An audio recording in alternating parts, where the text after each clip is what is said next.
دخل العباس بن الأحنف على هارون الرشيد. كان عادة الشعراء هكذا، عادة العرب هكذا، يستحسنوا القول الجميل. فقال هارون الرشيد للعباس بن الأحنف بن قيس وكان شاعرا، قال: يا عباس، أي بيت قالته العرب أرأف؟ ما هو أفضل بيت قالته العرب؟ قال: يا أمير المؤمنين، هو قول جميل: ألا ليتني أعمى أصم تقودني بثينة لا يخفى علي كلامها. شوقوا أنا أعمى وأصم، أهم شيء تقودني بثينة لا يخفى علي كلامها.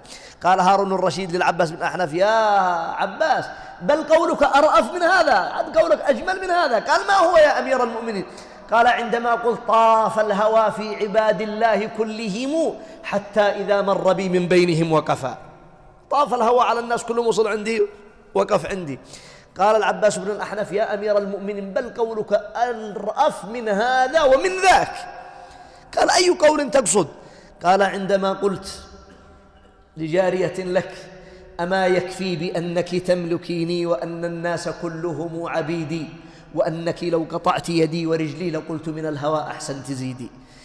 إذن كانت العرب تستحسن ألفاظا، فهم برعوا بهذا. وصل الحد إلى أن يقول امرأ القيس في بيت من الأبيات: اقتربت الساعة وانشق القمر. لما سمعت بنته النبي صلى الله عليه وسلم يتلو هذه الآية قالت: هذا من قول أبي. قال: نعم، أبوك أمير الشعراء وقائدهم إلى النار. فبرعوا بهذا، فجاء القرآن: ما استطاع الشعراء أين يضاهوا. فهذه هي معجزات الأنبياء من جنس ما كان يبرع أقوامهم. الخلاصة: وأنبئكم بما تأكلون وما تدخرون في بيوتكم إن في ذلك، في هذه المعجزات التي ذكرت: إحياء الموتى، إبراء الأكمى، إبراء الأبراص، الإخبار بما تأكلون هذا الكلام كله، إن في ذلك لآيتان.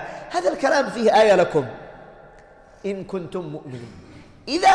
إن كنتم فعلا تريدون الإيمان، هذه الآيات تكفيكم، واضحة وبينة. وإذا أشربت قلوبكم الكفر واطمأنت به ولم تؤمن فلو حشرنا عليهم كل شيء قبلا ما كانوا ليؤمنوا، والله أعلم. وإلى لقاء آخر إن شاء الله. جزاك الله خير.